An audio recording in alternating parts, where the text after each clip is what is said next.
할렐루야. 네, 우리 한번 옆 사람을 우리 축복하며 우리 인사합시다. 잘 오셨습니다.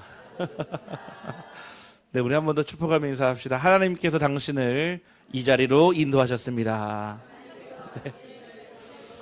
네. 오늘 원래 이렇게 뭐 분위기가 막 더 뜨겁지 않은데, 네, 하나님의 은혜인 줄 확신합니다. 오늘 이렇게 찬양 부르면서 그렇다. 우리가 사실은 늘 당연하게 생각하는 것이 사실은 당연한 게 아닌데, 하나님의 은혜인데 우리가 당연하게 생각하는 게 너무나 많거든요. 건강을 잃어버리면은 압니다. 이 건강했는 게 얼마나 귀한 건지. 또 돈도요. 늘 수중에 돈이 있으면요, 그 가치를 모르는데 돈이 없어 보면은 이 돈이 얼마나 귀한지 알거든요. 사실은요.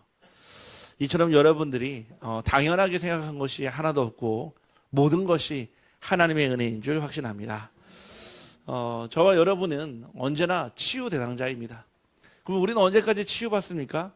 하나님이 부르시는 그날까지. 우리는 그때까지 치유 대상자예요. 그래서 성경은 예수님이 오셔가지고 막 마술을 보이면서 막 기적을 베푸면서 복음을 전한 것이 아니라 병든 자를 고치시며 복음을 전했습니다. 왜냐면 그때에도 시대가 치유하지 못하고 시대가 고치지 못하는 불치병이 있었거든요. 열병, 안진뱅이, 오늘 또 본문에 등장한 맹인. 예수님이 와서 그냥 사람들을 고친 것이 아니라 시대가 해결하지 못하는 불치병을 가지고 전도 운동을 하셨거든요. 오늘 저와 여러분이 영혼, 육 모든 치유가 일어나기를 주님의 이름으로 축복합니다. 우리 인생에는요, 많은 문제들이 있지만요, 세 가지의 문제로 정리할 수 있습니다. 우리 인생에는 누구나 문제가 있습니다. 6살짜리 꼬마에게 문제 있냐 물어보면 문제 있다고 하거든요. 왜냐? 자기가 갖고 싶은 장난감 엄마가 안 사주는 게 문제거든요. 또 80, 90 당장 내일 모레 돌아가셔도 아무렇지 않은 분에게 물어봐도 문제 있다고 얘기하거든요. 우리 인생은요, 언제나 문제 속에 살아가요. 늘 문제를 안고 문제를 가지고 또 문제를 주기도 하고 문제를 받기도 하고요. 그런데 보니까요, 세 가지로 정리해 보니까 이런 문제가 있습니다. 첫 번째는요, 우리가 알고 있는 현실의 문제가 있어요. 우리 모두는 현실을 살고 있잖아요. 과거를 살아가는 게 아니라. 다시 말해서요, 나의 삶에 매일 반복되는 문제가 있다는 말입니다. 내 삶에 매일 반복해서 부딪히는 문제이며, 또 오늘 본문에 나와 있는 이 맹인은요, 하루 이틀 눈이 안 보이는 사람이 아니라 태어날 때부터 눈이 보이지 않는, 매일 눈이 보이지 않고 여전히 눈이 보이지 않는 현실을 살아야 하는 맹인이었습니다. 이 반복되는 문제는요, 우리 인생에 늘 끊임없이 찾아오거든요.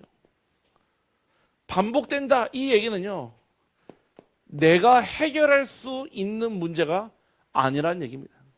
또 해결한들 그 다음 문제가 또 온다는 거예요. 아니, 병도 그렇잖아요. 아니, 어깨가 아파가지고 막 치료받다 보면요, 다 나을 때쯤 되면 신기하죠. 무릎이 아프기 시작해요.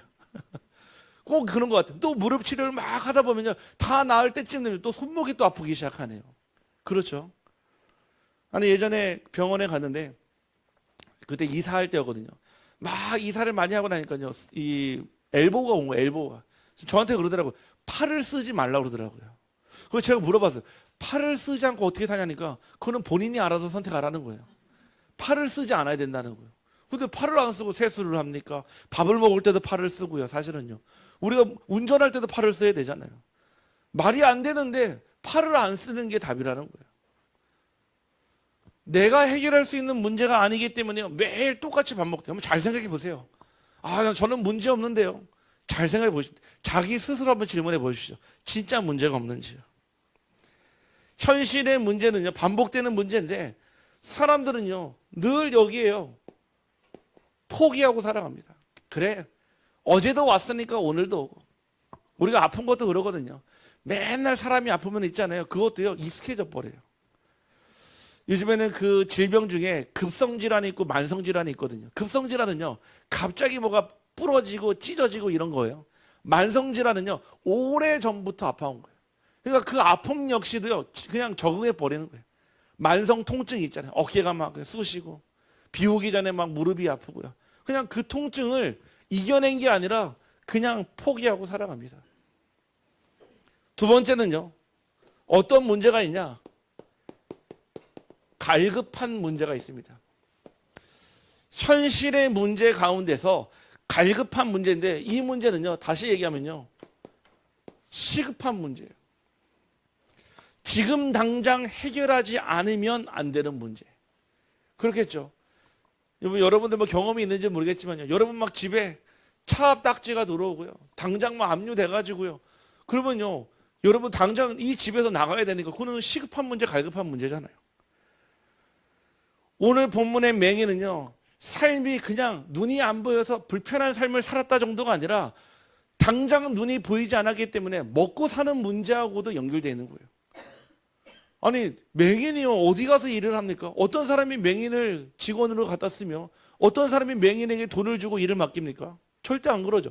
맹인에게요, 매일 먹고 사는 문제는요, 시급한 문제이자 갈급한 문제예요. 그 시대에도요, 이 맹인, 눈이 보이지 않는 문제는요, 먹고 사는 문제와 아주 밀접했습니다. 오늘도 여러분들이, 오늘도 우리도 먹을 것이 필요합니다. 오늘도 누군가의 도움이 필요합니다. 지금 당장 해결해야 하는 문제, 안 하면은 살아갈 수 없는 문제, 그것이 갈급한 문제고, 우리 가운데 또 이 역시도 이 자리에 있을 수 있습니다. 중요한 수술을 앞두거나 갑자기 발견된 질병이나 또는 뭔가 그 검사 결과를 기다리는 그 초조한 마음, 여러분 아시잖아요. 그 문제 앞에서 내가 할 수 있는 것이 아무것도 없을 때는, 그때는 더 좌절하거든요. 갈급한 문제는요, 하나님이 가장 먼저 찾아오시는 자리이며 하나님이 가장 잘 아시는 자리인 줄 확신합니다. 여러분들이 문제를 가지고 하나님께 나아간다, 이 얘기는 하나님이 그 문제를 모른다는 얘기가 아니에요. 이미 알고 있어요. 아는데도 불구하고 하나님은 여러분들이 그 문제를 그대로 내 모습 이대로 가져오기를 원하십니다. 근데 우리는 자꾸 뭐하냐? 포장해요. 막 감추려고 해요. 왜냐? 뭔가 부끄럽거든요. 내 문제가 드러나는 거를 우리는 굉장히 수치스럽게 생각합니다. 사람에게 그럴지 몰라도요, 하나님 앞에서는 내 모습 그대로 내어드리기를 주님의 이름으로 축복합니다. 우리 한번 옆 사람을 축복하며 고백합시다. 내 모습 그대로 하나님께 드립시다. 창피한 게 아니에요. 하나님 옆에 나와서요, 제가 옛날에요, 금요기도를 하는데 나와서 맨날 우시는 분이 있어요. 새벽 기도를 하는데 새벽 기도 시작부터 끝까지 계속 우시는 분이 있어요. 도대체 이분에게는 왜 저 눈물이 멈추지 않을까 했는데, 누구에게도 말할 수 없는 그 상처가 있는 거예요. 제가 지나서 얘기를 들어보니까 누구에게도 말하고 싶지 않은 그 상처가 하나님 앞에 나오기만 하면요, 눈물이 나오는 게 아니라 통곡이 되어지는 거 있죠.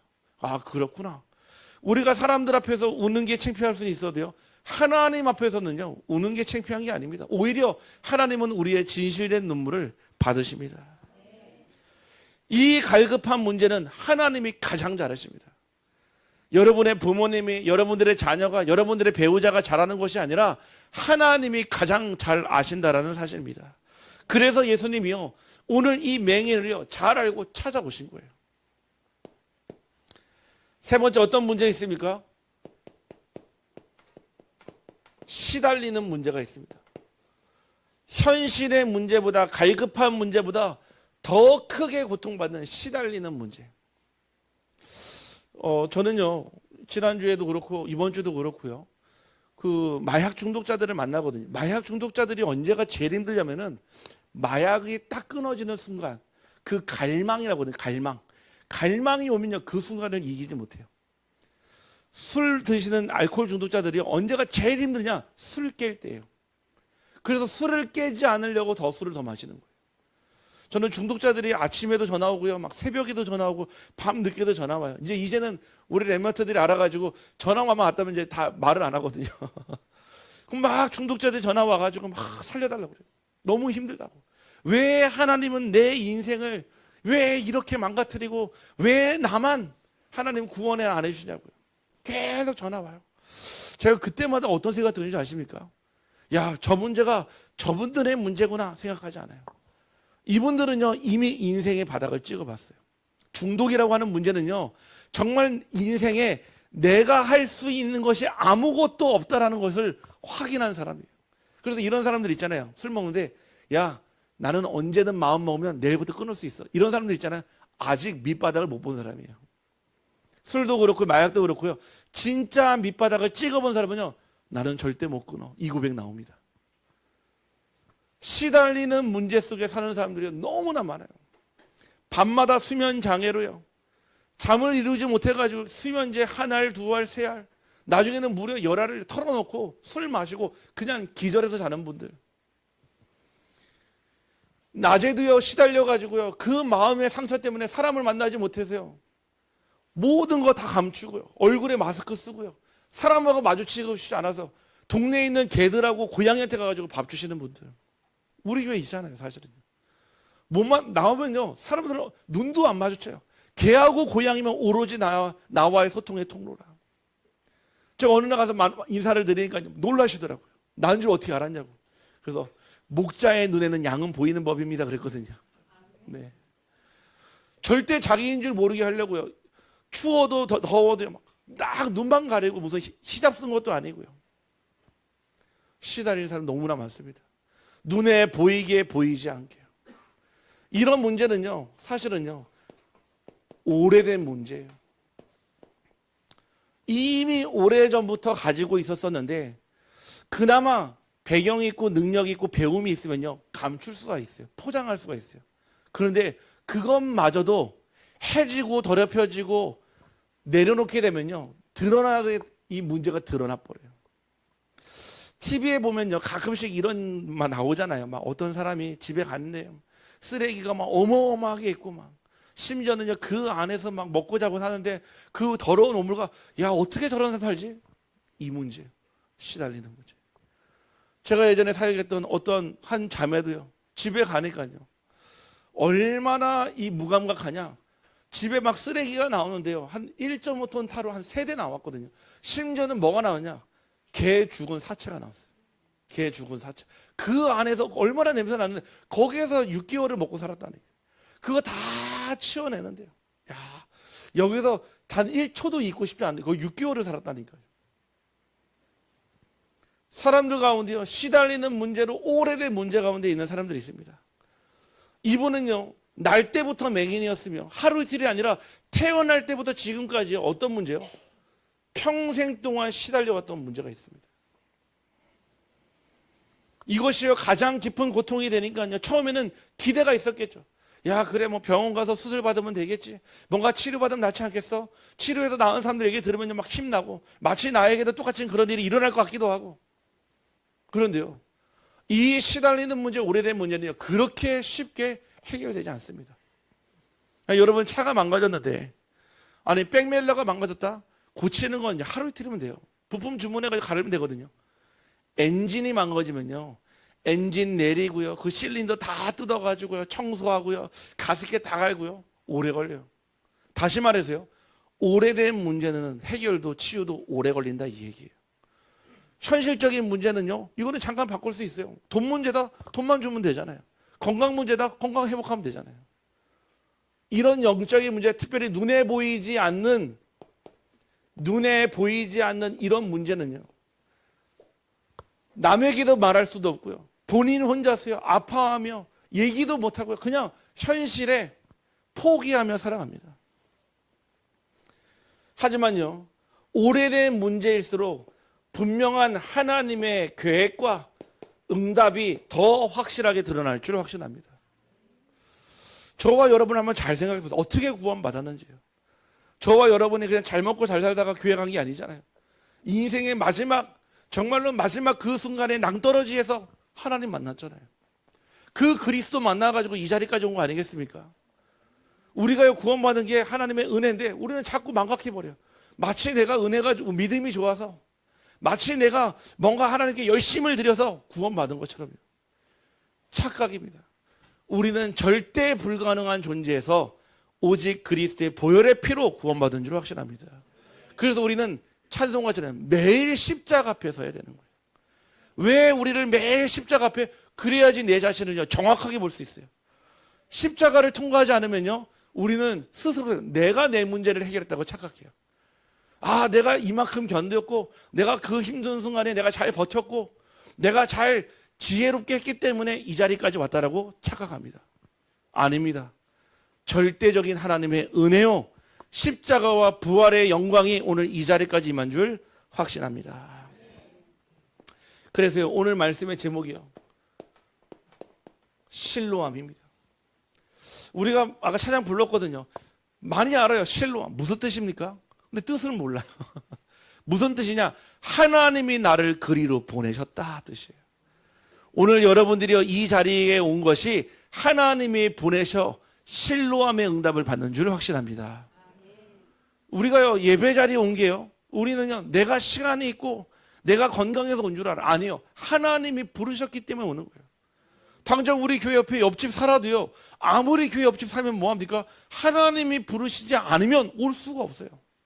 당장 교회 앞에 집에 살아도요, 하나님이 부르시지 않으면 이 문 2m도 안 되는데 못 들어온다니까요. 저와 여러분이요, 하나님이 부르신 거예요. 우리 한번 옆 사람을 축복합시다. 하나님이 당신을 부르셨습니다. 하나님이 여러분을 부르셨어요. 하나님이 부르셨다, 이 얘기는 하나님이 여러분을 다 책임지겠다라는 뜻입니다. 어떻게 하나님께서 책임지십니까? 문제는 저주가 아닙니다. 문제는 실패가 아닙니다.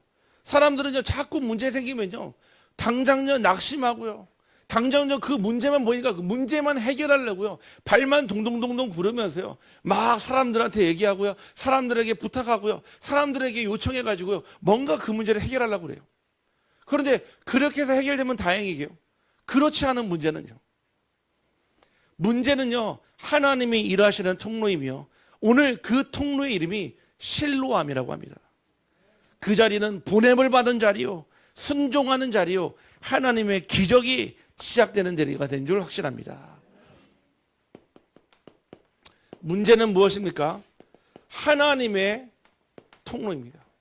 빨리 바꾸셔야 돼요. 아, 내게 문제가 있다. 다시 말해서 하나님이 여러분을 축복하실 통로라, 이 얘기예요. 우리가 학교에서 선생님이요, 문제를 내거든요. 시험 문제를 냅니다. 왜 냅니까? 막 그 문제 때문에 고민받아서 막 스트레스 받아서 죽으라고 내는 게 아니에요.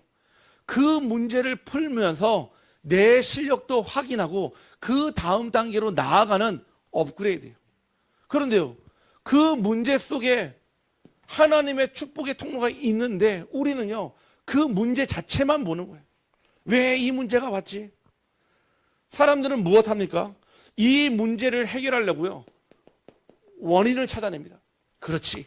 아, 저 사람 때문에 문제가 왔고, 나의 이런 실수 때문에 문제가 왔고, 당장 저 사람과 나 관계 때문에 문제가 왔다. 아닙니다. 그거는 나무만 본 거예요. 우리가 나무는 봤는데 숲을 보지 못하면요, 절대 등산을 할 수가 없습니다. 나무를 넘어 숲을 볼 때 그 나무의 쓰임새와 그 나무의 용도를 알 수 있어요. 원인을 아는 것보다 더 중요한 것은 하나님의 계획을 발견한 것이 더 중요합니다. 그런데 자꾸 우리는요, 나무만 바라봐요. 나무 하나만 보니까요, 수천 그루 수만 그루의 이 숲은요, 절대 보지를 못하는 거예요. 다른 사람은요, 원인을 통해서요, 죄를 찾습니다. 야, 네가 이랬으니까 이런 문제가 오지. 제가 예전에 만났던 어떤 권사님 한 분이요, 이분은요, 신기하게 교통사고가 자주 나요. 다른 사람이 한 2, 3년에 한 번 날 것 같으면 이분은요, 1년에 두세 번씩은 꼭 나는데, 이 사고가 참 신기해요. 다른 사람이 와서 들이받아요. 다른 사람이. 자기가 가서 들이받는 경우는 한 번도 없고 1년에 한 두세 번씩 죄송합니다, 꼭 와서 들이받아요. 제가 보면서 야, 저 차에 무슨 귀신 들렸나? 이런 생각 들더라고요. 근데 제가 그 차를 타보고 왜 사고 난지 이해가 되더라고요. 이분은 교통사고 유발자예요. 다시 말할게요. 이분은요, 오른쪽 깜빡이를 넣고요, 왼쪽으로 가는 분이에요. 이분은요, 앞에 아무런 차가 없는데 브레이크를 밟았다 뺐다 밟았다 하는 분이에요. 아, 운전 자체가요, 교통사고를요, 야기시키는 분이고, 그래서 막 문제가 일어나는 거예요. 근데요, 그거를 모르는 어떤 다른 권사님이요, 이렇게 얘기를 해요. 얼마나 죄를 졌으면 사단이 와가지고 차를 받겠어 그러더라고요.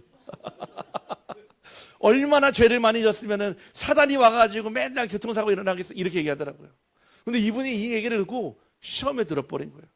막 마치 내가 뭔가 회개하지 못한 죄가 있는지, 남아있는 죄가 있는지, 아니면 하나님 앞에 뻔뻔한 게 뭐가 있는지요. 제가 탁 타보니까요, 제가 그랬어요. 운전 면허 중에 도로 주행이 있거든요. 그거 좀 다시 받아보세요 그랬거든요. 왜냐, 이분이요, 분명히 따긴 땄는데 어떻게 땄냐면은 자기 마음대로 따버린 거예요. 그러니까 운전을 하는데 다른 사람에 지나가는데 와서 박는다니까요. 우리 교회는 이런 분 안 계시기를 주님의 이름으로 축복합니다. 네. 네. 사는 사람은요, 원인을 찾습니다. 무엇을요? 실패를 찾아요. 그러니까 실패할 수밖에 없는 원인을 찾습니다.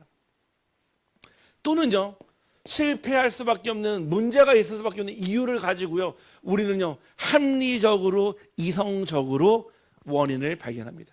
그래서 어떻게 하죠? 문제 해결을 위해서요, 죄를 해결하고요, 실패를 바꾸려고 하고요, 이유를 알아서요, 다시는 하지 않으려고 노력합니다. 그런데 인생이 그렇게 바뀌지 않더라고요. 아니, 내가 술을 안 먹고 싶다고 해서 안 먹게 됩니까? 내가 죄를 짓고 싶지 않은데 죄를 질 수밖에 없는 죄성을 가지고 있는데 내 마음대로 되는 게 아니고, 반드시 문제는 하나님의 계획이 있습니다. 문제는요, 반드시 하나님의 이루시고자 하는 목적이 분명히 있습니다. 오늘 요한복음 9장 3절 말씀에 보면 이렇게 나옵니다. 이 사람이나 그 부모의 죄로 인한 것이 아니라 그에게서 하나님이 하시는 일이 있느니라 그랬거든요. 여러분에게 있는 문제는요, 문제를 넘어 하나님이 하시고자 하는 일이 발견되기를 간절히 소원합니다. 그게 치유예요. 우리는요, 병이 떠나가면 치유라고 생각하지, 아닙니다. 하나님의 계획이 발견되는 순간 치유입니다. 왜죠? 바울이 그랬어요. 바울이요, 하나님께요, 2번이나 간절히 기도했던 게 있어요. 무엇이냐? 내 몸에 있는 그 사탄의 가시 해결해 달라고요. 어떤 성경학자는요, 그것이 간질이다. 어떤 신학자는요, 안질이다 그랬거든요. 뭐 어떤 질병인지 몰라도 이 사도 바울이 하나님께 무려 2번이나 이 사탄의 가시를 빼달라고 기도했는데 하나님이 이렇게 얘기합니다. 내 은혜가 내게 족하다. 그러면 그 얘기는 지금 바울의 그 문제, 사탄의 가시가 빠졌습니까? 안 빠졌어요. 안 빠졌는데 뭐 했습니까? 치유받았어요. 세상의 관점에서는요, 암이 낫고 질병 치유되고 다시 걷게 되고 눈 뜨는 게 치유라고 하지만 성경은 하나님의 뜻이 이루어질 때 치유라고 말씀합니다. 오늘 여러분들에게 하나님의 뜻이 이루어지기를 주님의 이름으로 축복합니다. 그러면 나머지는 무엇입니까? 시간표. 그 나머지는요, 하나님의 때에 따라서 해결이 되는 거예요. 아니, 하나님, 내게 이런 문제가 있는데 해결해 주십시오. 그러면은 우리 입장에서는 오늘 해결되는 게 응답이라 할지 몰라도요, 하나님은요, 우리의 믿음과 우리의 그릇에 따라서요, 1년이 될지 10년이 될지 모르거든요. 문제는 무엇이었습니까? 하나님의 일을 나타내기 위함이요, 그것을 보는 것이 믿음의 눈입니다. 여러분들, 문제는 절대 저주가 아닙니다. 내게 문제가 와 있다, 실패가 아닙니다. 하나님이 일하시는 자리요, 하나님의 응답의 자리가 될 줄 확신합니다. 언제 이 문제가 해결됩니까? 바로 순종의 과정을 통해 해결됩니다. 사실은 우리가 가장 어려워하는 것이 이거예요. 이번 주에도 어떤 우리 성도님 한 분을 만났는데요, 이번 주 우리 강단의 말씀이 죽게 하듯 하래요. 남편에게 아내를 사랑하는데 괴롭게 하지 말며 사랑하며, 아내들은 남편에게 복종할지어다 그랬거든요. 또 형제들과의 그 관계 속에서 말씀을 드렸거든요. 목사님, 말씀으로는 너무 은혜 받고 맞는데 현실에도 너무 힘들어요. 그 관계를 뛰어넘는 게 너무 어려워요 그러더라고요. 맞아요. 하지만 그 말씀 앞에 내 자신을 내려놓을 때, 우리가 십자가 앞에 나를 완전히 내려놓을 때 하나님은 그때 일하시는 줄 확신합니다. 우리는 자꾸 무엇을 주장합니까? 나를 주장합니다. 하나님은 내가 아프고요, 내가 힘들고요, 내가 괴롭고요. 우리는요 자꾸 내 것을 주장합니다. 하나님, 나는 아무것도 없고요, 나는 이것도 없고 저것도 없고요. 우리는 무엇을 얘기합니까? 나의 현장만 얘기합니다. 하나님, 우리 집은 왜 그렇습니까? 우리 교회는 왜 그렇습니까? 내 직장은 왜 그렇습니까? 다 세 가지 특징은 다 나예요. 나. 성경에 말세 때 보면은 세상에서 다른 것보다 나 자신을 더 사랑한다 그랬거든요. 나 자신이 더 우상이 된다 그랬거든요. 그 나는 살아있는 내가 아니라 갈라디아서 2장 20절 십자가에서 완전히 죽어버리고 내 안에 그리스도의 은혜로 다시 살아나는 내가 되기를 주님의 이름으로 축복합니다. 순종이에요. 순종이 제사보다 낫다고 그랬어요. 예배보다 더 낫다고 그랬어요. 여러분들, 이 예배보다 더 귀한 게 순종이라는 얘기는 결국 예배가 지향하는 결국 궁극적인 목적은 하나님의 말씀에 순종에 있다는 얘기예요.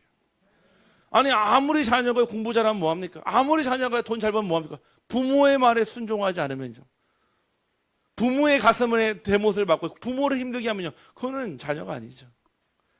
능력이 있거나 없거나 상관없이요, 하나님은 우리가 순종의 과정을 통해 열매 맺기를 간절히 소원합니다. 오늘 보니까요, 많은 사람들의 시선이 있었습니다. 예수님이 치유하는 그 자리에 많은 사람들이 보고 있었어요. 또 많은 사람들의 소리가 있었습니다. 그런데 예수님이요, 그 자리에서 그냥 막바로 눈 떠라 하면 되거든요. 그 정도 능력이 있으니까요. 굳이 막 침 뱉어가지고 막 진흙 발라가지고 눈에다가 발라줄 필요 없거든요. 실로암까지 안 가도 되거든요. 당장 2절에서 open your eyes 하면 되거든요.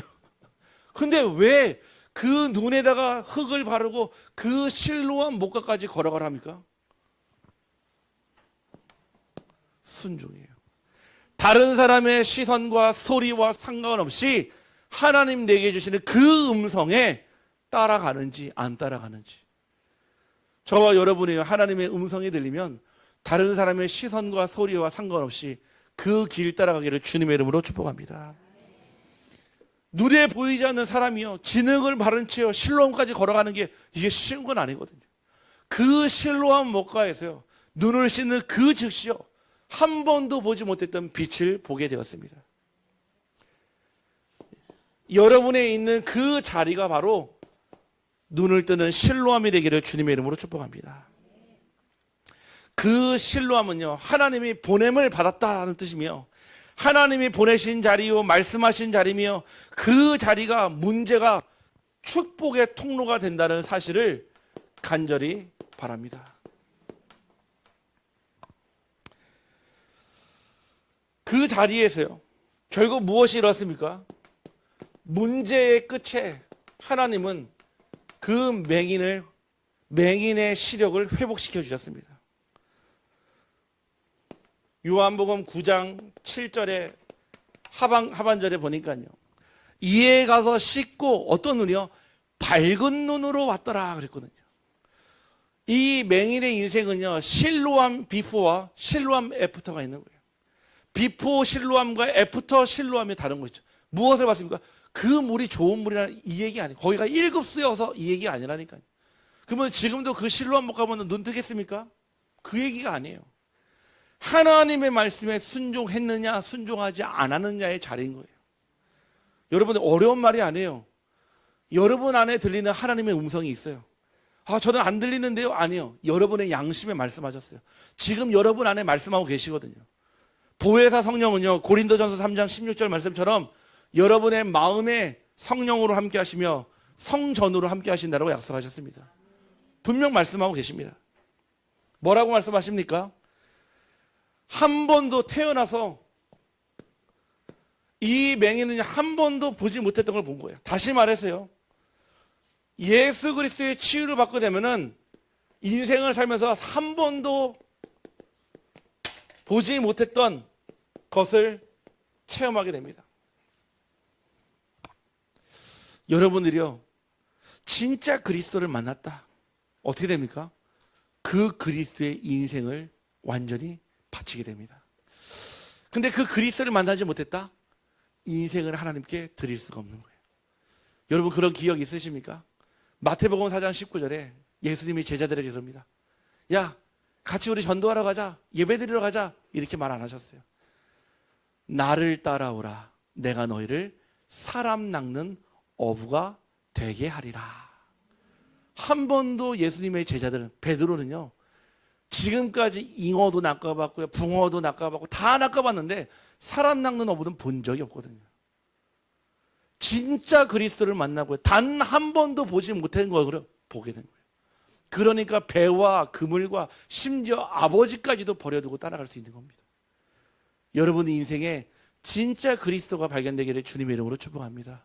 그러면은 여러분한테 부탁하지 않아도요, 여러분 인생 그 자체를 하나님께 드리게 돼 있어요. 사람 낚는 업으로.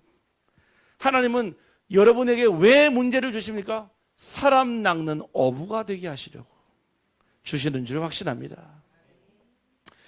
처음으로 사람의 얼굴을 보았고요, 처음으로 세상의 색을 보았고요. 이것이 바로 하나님의 회복이에요. 여러분 진짜 신기하지 않습니까? 저는 진짜 구원받고 난 다음에 보니까요, 그 펴있는 그 길가의 꽃도 이쁘더라고요. 이름도 모를 그 꽃도. 전에는요 그냥 구름인 줄 알았는데 구원받고 난 이후에 보니까 그 구름이 그렇게 이쁜지 모르겠더라고요. 제가 예전에는요 그 카톡 푸사에 막 이상한 거 많이 올렸었거든요. 막 그림도 올리고 막. 그런데요 어느 순간부터요 저도 모르게 자꾸 자연 환경을 찍어서 올리게 되더라고요. 아무리 사람이 만든 그 어떤 작품보다도요, 하나님이 만드신 자연 환경 작품은 그 어떤 화가도, 그 어떤 예술가도 흉내도 못 내더라고요. 저와 여러분요, 이런 눈이 띄어지기를 간절히 소원합니다. 문제의 끝은 무엇입니까? 바로 회복입니다. 예수님이요, 그 자리에서요, 하나님의 말씀을 선포하시고요, 복음을 전하시고요, 조금 있다가 해결된 것이 아니라 바로 그 자리에서요, 그 맹인의 눈의 시력을 회복시켰습니다. 반복되는 문제도요, 시급한 문제도요, 오래된 문제도요, 누구 앞에서요? 하나님 앞에서는 그 어떤 것도 문제가 되지 않는 줄 확신합니다. 그래서요, 성경에는 이런 말씀이 있어요. 두려워하지 말라, 놀라지 말라, 이런 말 많습니다. 왜냐? 하나님이 하시기 때문에요.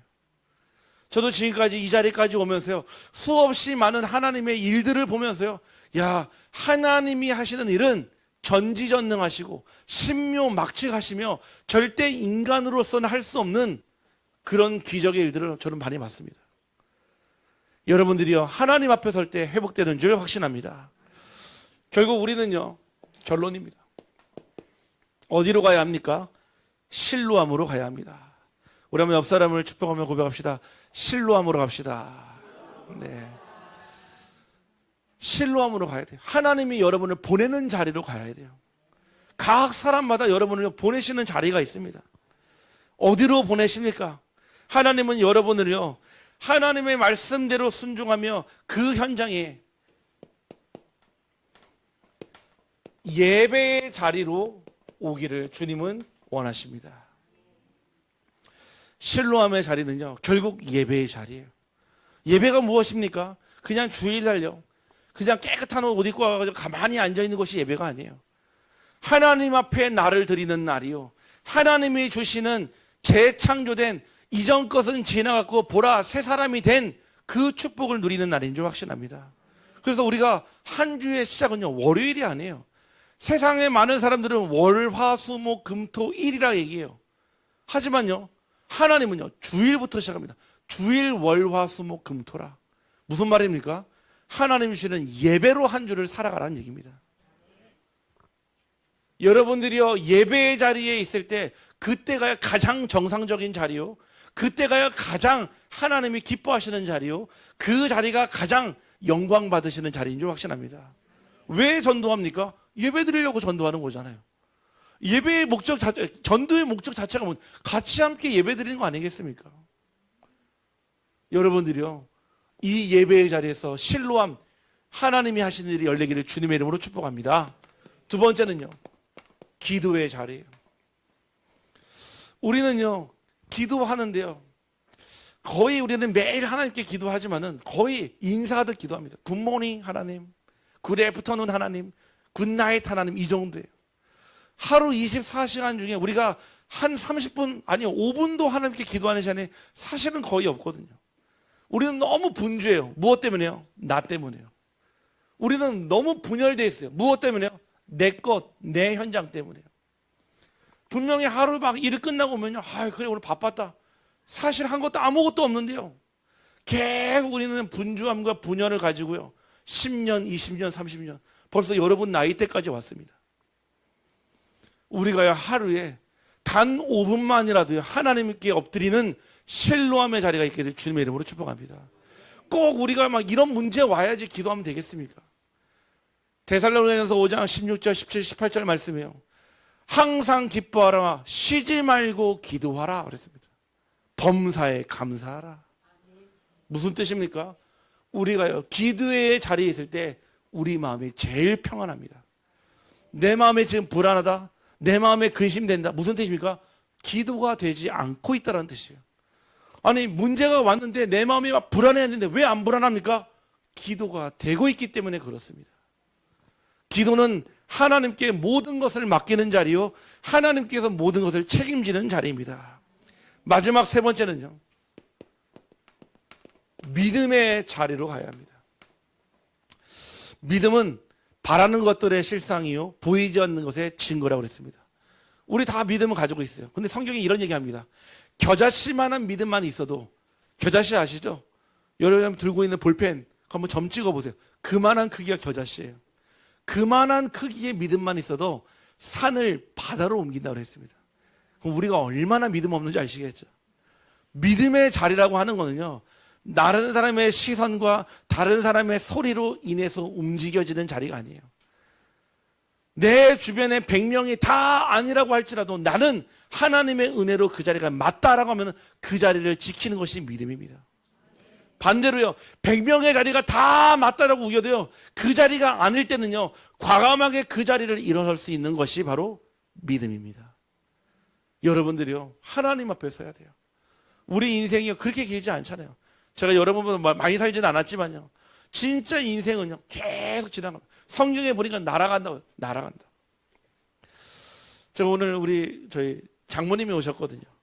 오늘 이제 하루 시간을 내가지고 아침부터 오늘 이제 이 자리까지 함께 이렇게 운전도 하고 식사도 모시고 다니고 했는데, 제가 가만히 생각해 보니까 결혼한 지 17년이 되는데 단 하루도 사실은 저희 장모님을 위해서 하루를 보낸 적이 없는 거예요. 한 번도. 저희 부모님을 위해서 사실은 보낸 적도 있고 여행도 간 적도 있고 저희 자녀들을 위해서도 뭐 시간 내가지고 한 적이 있는데, 아니 단 하루도 장모님을 위해서 같이 뭐 여행을 간다든지 식사는 한 적이 있어도 그런 게 없는 거예요. 너무 마음이 막 죄송하더라고요. 그래서 오늘 하루 종일 막 안동에서 할 수 있는 거 다 했거든요. 막 월령교 갔다가 막 맛집 갔다가 또 영덕까지 가가지고 막 저 바다도 보고 오고 막. 근데 잠깐 저희 장모님하고 둘이서 대화할 수 있는 시간이 됐어요. 나머지 우리 식구들은 다 사진 찍으라고. 근데 저한테 이 얘기를 하시더라고요. 뭐라고 하냐면은, 이번에 이제 암에 걸리셨고 이런저런 과정 가운데 너무 놀랐다는 거예요. 사실은 워낙 건강 관리도 잘 하셨고, 사실은 또 지금까지 그렇게 크게 아프신 적이 없었기 때문에 암이라는 소식을 들었을 때 굉장히 마음에 놀랐다는 거예요. 뭐 그리고 걱정도 되고. 그런데 주변에서 기도해 주시고 또 딸들이 기도하고 또 사위가 목사님이 기도해 주니까 자기의 마음이, 염려가 감사로 바뀌었다, 이 고백을 하시더라고요. 그러면서 지금은 정말 마음이 편안하대요. 지금도 사실은 이제 항암 하고 계시고 다음 주 월요일에도 또 입원하셔도 또 하셔야 되거든요. 근데 뭐라고 말씀하시면은, 그래 뭐 인생 뭐 있냐, 감사밖에 없다, 이 얘기 하시더라고요. 그래서 제가 딱 그 얘기를 들으면서 그렇구나. 결국 여러분의 인생의 마지막 80, 90, 100살이 넘어도 결국 마지막 남는 그 단어가 감사로 마무리되기를 주님의 이름으로 축복합니다. 그게 은혜예요. 그게 은혜예요. 아직도 내가 아직 못한 것이 있고 막 내가 억울한 것이 있고 분한 것이 있고 아직 은혜가 안 차은 거죠. 결국 은혜가 은혜로 되니까요, 이것마저도 감사하다. 이것마저도. 분명히 하나님께서 치유와 회복을 통해 증인으로 세우실 줄 확신합니다. 그래서 우리는요, 자꾸 반복하는 문제, 현실의 문제, 갈급한 문제, 시급한 문제, 시달리는 문제, 오래된 문제요, 여러분이요 계속 가지고 있으면 어떻게 되는지 아십니까? 염증과 같아요. 처음에 염증이요 제대로 치료 안 받으면 어떻게 되죠? 자꾸 점점점 범져요. 그 염증이요 계속 나중에는요 고름에 차오르면요 나중에는요 수술을 해야 돼요. 수술도 안 되면 어떻게 되죠? 잘라내야 돼요. 여러분의 그 어떤 문제도 예수 그리스도의 십자가와 보혈을 통해 그리스도의 삼중직을 통해 해결되기를 주님의 이름으로 축복합니다. 우리 한번 옆 사람을 축복하며 고백합시다. 당신의 문제는 하나님의 축복의 통로입니다. 그대로 성취되기를 주님의 이름으로 축원합니다. 기도합니다. 하나님 감사합니다. 오늘 이 저녁 하나님께 나와 예배드리게 하시고 말씀 붙잡게 하시고 기도하게 하시고 찬양하게 하신 하나님께 감사와 영광을 돌려드립니다. 이 시간 내 안에 하나님 반복되는 문제와 또 내 안에 갈급한 문제와 시급한 문제가 있는데 이 시간 하나님 앞에 말씀 앞에 내놓게 하시고 기도 앞에 내놓게 하시고 찬양으로 내놓게 하여 주옵소서. 하나님은 이 시간 우리에게 하나님의 말씀으로 실로함으로 가라 하셨사오니 하나님의 언약의 말씀을 붙잡고 세상 사람들의 시선과 소리에 하나님 우리의 마음과 생각을 뺏기지 않고 하나님의 말씀에 순종하여 실로함 목가에서 치유를 체험하게 하여 주시옵소서. 하나님 우리를 통하여 하실 그 일이 있음을 확신하기 때문에 하나님 오늘 이 자리로 부르셨기 때문에 그 은혜 허락하여 주옵소서. 모든 것이 은혜요 모든 것이 감사요 고백될 때까지 하나님 앞에 서게 하여 주옵소서. 예수 그리스도의 이름으로 기도하옵나이다.